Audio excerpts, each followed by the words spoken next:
Bonjour à tous, c'est Adèle pour la chaîne Jolie d'épée. Je vous retrouve aujourd'hui avec mon joli bonhomme de neige à suspendre que j'avais reçu de chez GBFKE.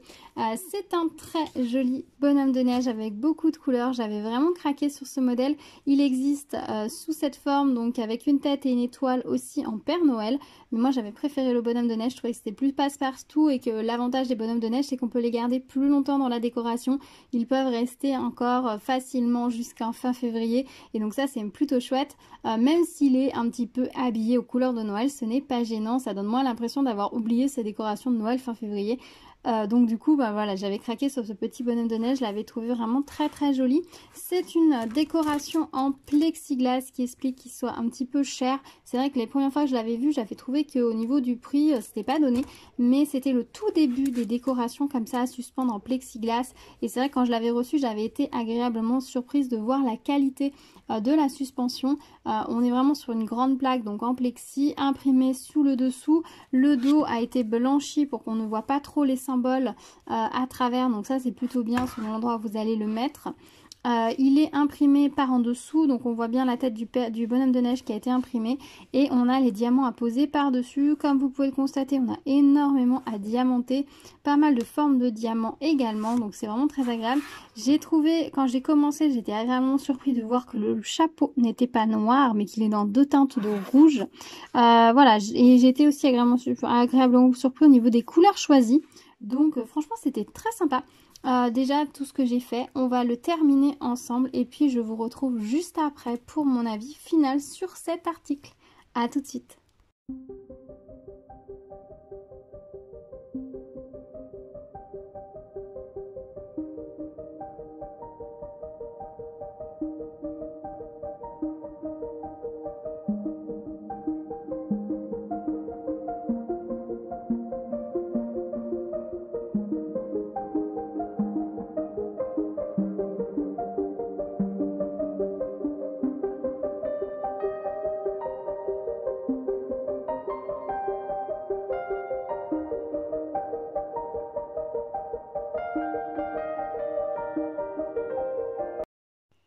Et voilà, je vous retrouve avec mon petit bonhomme de neige terminé. Donc je le trouve vraiment très joli. Il était très agréable à faire.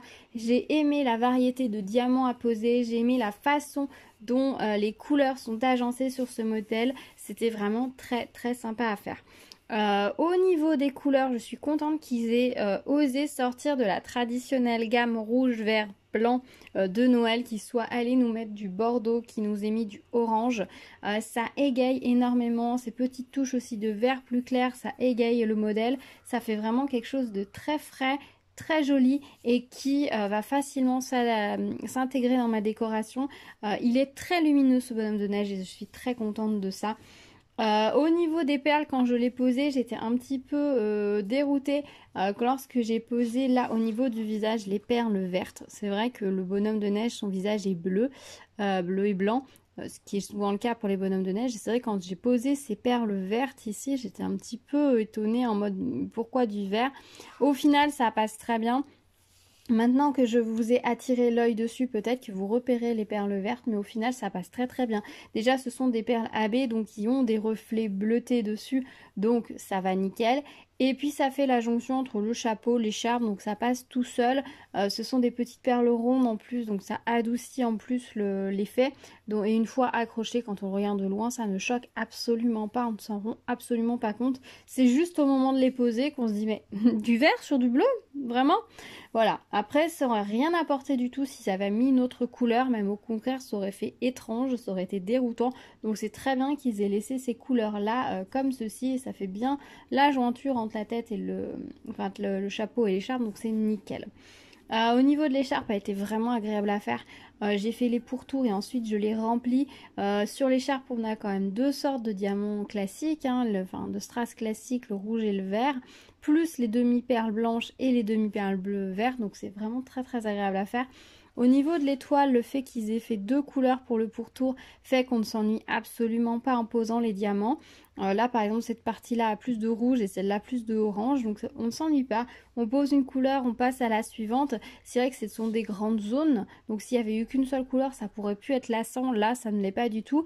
Et même l'intérieur qui est rempli, on est rempli avec des demi-perles et des diamants iridescents.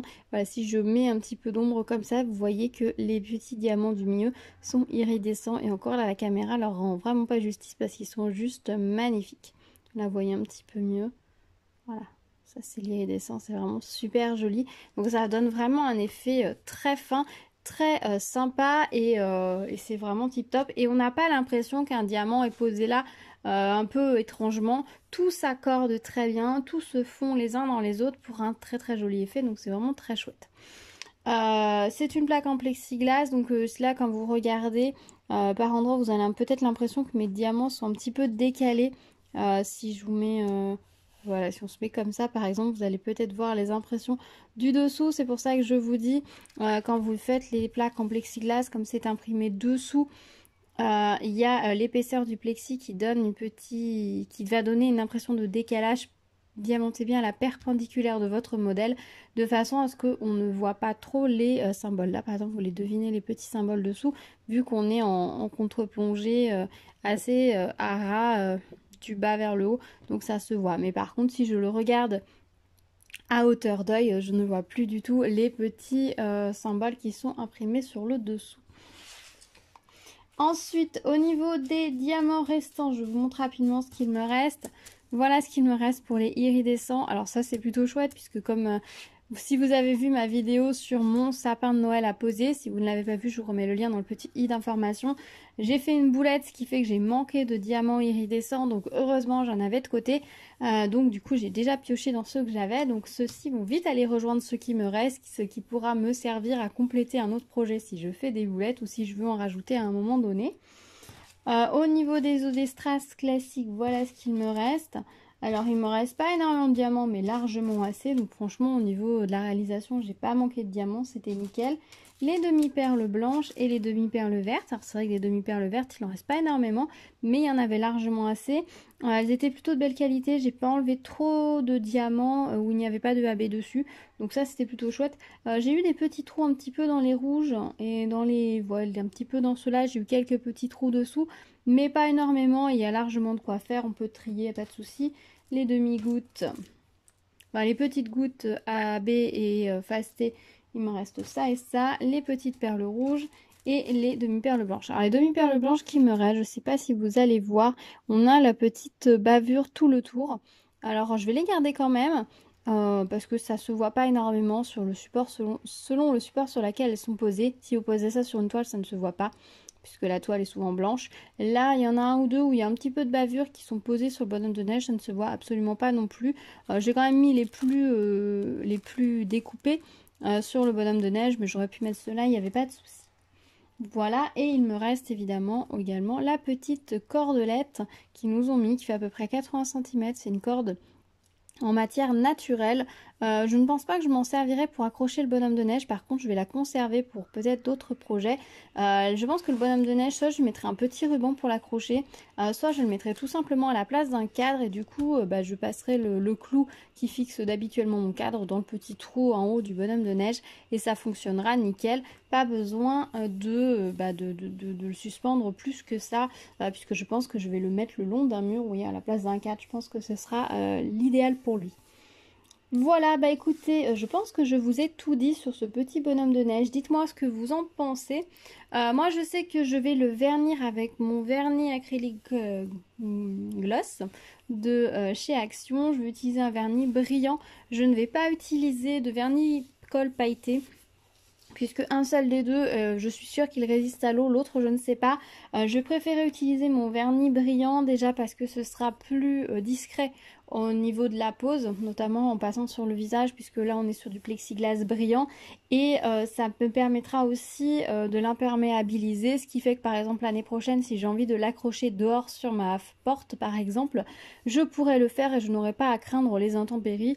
Ça résistera sans le moindre souci, puisque ces genres de décorations là qui nous ont fait cette année en plexi et compagnie, on va pouvoir les garder longtemps. En tout cas, moi, c'est dans ce but-là que je les réalise, c'est-à-dire que ce sont des décorations qui ont demandé quand même pas mal de matières premières pour les réaliser, des matières qui sont pas vraiment recyclables. Donc du coup, je vais tâcher de les garder le plus longtemps possible. C'est aussi pour ça que je vernis pas mal mes supports. C'est pour que les objets que je réalise, je puisse les garder le plus longtemps possible et que peut-être le jour où moi, je me serai lassée de les voir, je puisse les transmettre à d'autres personnes qui pourront à nouveau s'en servir parce qu'elles seront en parfait état ou que mes enfants plus tard veuillent les conserver. Je sais que moi j'avais récupéré des boules de Noël qu'on avait dans nos sapins depuis qu'on était tout petit et elles sont encore en parfait état. Il y en a certaines, je les ai données puisque finalement c'est pas mes goûts, mais voilà, les choses peuvent durer longtemps pour peu qu'on en prenne soin. Et là, comme la colle dépasse un petit peu des diamants, eh bien, je vais le vernir, comme ça évitera que les petites saletés s'accrochent dessus. J'ai déjà enlevé un ou deux poils, là j'ai encore un petit poil de mon chien qui s'est posé dessus. Je veux pas que de voir à chaque fois que je sorte le support ou le ranger, enlever les poils dessus, etc. Donc un coup de vernis, il accrochera plus la saleté, plus la poussière et je pourrai le garder pendant longtemps. D'ailleurs, je le vois sur la petite guirlande de suspension, la fanion que ma fille avait fait avec ses licornes. Par endroits, on voit sur le dessus que les premiers diamants ont pris la poussière, donc je passe un petit coup de plumeau dessus, mais on voit la poussière se déposer dessus. Donc je me dis que si j'avais pas verni correctement avant, je pourrais pas nettoyer et ce serait déjà à jeter alors que ça fait à peine un an qu'elle l'a réalisé. Donc voilà, protection pour les choses que vous allez suspendre dans votre maison, c'est vraiment pas un luxe, faites-le. Ça vous permettra de garder vos objets beaucoup plus longtemps et vous apprécierez. En plus, pour tout ce qui est décoration de Noël, vous apprécierez de les ressortir année après année. Voilà, et si vous les offrez, ça permettra à la personne qui les recevra de pouvoir les garder en parfait état. Parce que autant vous, si vous ne vernissez pas, que vous perdez un diamant, eh ben vous en aurez facilement un autre pour remettre, pour remplacer le diamant manquant. Autant les personnes à qui vous allez les offrir n'auront pas ce qu'il faut pour réparer au besoin. Donc protégez bien ce que vous offrez, c'est vraiment le conseil ultime que je peux vous donner. Voilà, bon, je pense que j'ai assez parlé sur ce bonhomme de neige. Je me répète un petit peu de vidéo en vidéo sur la protection, mais pour moi c'est vraiment important. Protégez-vous, protégez vos réalisations. On se retrouve dans les commentaires pour en discuter du bonhomme de neige, de protection aussi si vous voulez, mais du bonhomme de neige et des décorations de Noël. Franchement, cette année, je trouve qu'ils ont vraiment assuré et qu'ils nous ont proposé des supports vraiment très très chouettes. Donc ça, c'est cool. J'espère qu'ils vont continuer cette lancée et nous proposer d'autres super jolies décorations tout au fil de l'année et qui compléteront la gamme encore l'année prochaine pour Noël. Ce serait vraiment très très chouette. Je croise les doigts pour ça en tout cas. Donc on se retrouve dans les commentaires. N'hésitez pas à vous liker la vidéo, vous abonner, activer la cloche pour être au courant des prochaines vidéos. Toujours plein de choses en préparation sur la chaîne. Vous avez l'habitude. Je vous dis à très vite. Prenez soin de vous. À bientôt. Tchou tchou.